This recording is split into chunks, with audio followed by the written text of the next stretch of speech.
പരിശുദ്ധ പാത്രിയർക്കീസ് ബാവയുടെ മലങ്കര സന്ദർശനത്തോടനുബന്ധിച്ച് ദീപശിഖ പ്രയാണം നടത്തി. കോതമംഗലം ചെറിയ പള്ളിയിൽ നിന്നും ആരംഭിച്ച പ്രയാണം പുത്തൻകുരിശിലെ യാക്കോബായ സഭ ആസ്ഥാനത്ത് സമാപിച്ചു. ആഗമന സഭയുടെ പരമാധ്യക്ഷൻ പരിശുദ്ധ മാർ ഇഗ്നാത്തിയോസ് അപ്രേം ദ്വിതീയൻ പാത്രിയർക്കീസ് ബാവ മലങ്കര സന്ദർശനത്തിനായി എത്തിയിട്ടുണ്ട്. ഞായറാഴ്ച പുത്തൻകുരിശിലെ സഭാ ആസ്ഥാനത്ത് പാത്രിയർക്കാ ദിനം ആചരിക്കും.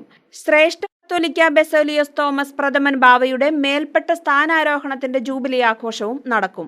ഇതിനു മുന്നോടിയായാണ് കോതമംഗലം ചെറിയ പള്ളിയിൽ നിന്ന് പുത്തൻകുരിശിലേക്ക് ദീപശിഖ പ്രയാണം സംഘടിപ്പിച്ചത്. ഐസക് മാർ ഒസ്താത്തിയോസ് മെത്രോപൊലീത്ത ഫ്ളാഗ് ഓഫ് നിർവഹിച്ചു. ചെറിയ പള്ളി വികാരി ഫാദർ ജോസ് പരുത്തുവയലിലായിരുന്നു ക്യാപ്റ്റൻ.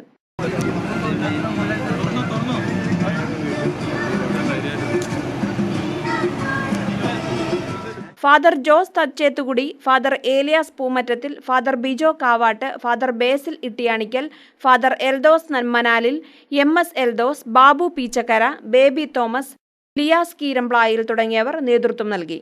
ദീപശിഖ പ്രയാണത്തിന് വിവിധ പള്ളികളിൽ സ്വീകരണം നൽകി. News desk KCV news.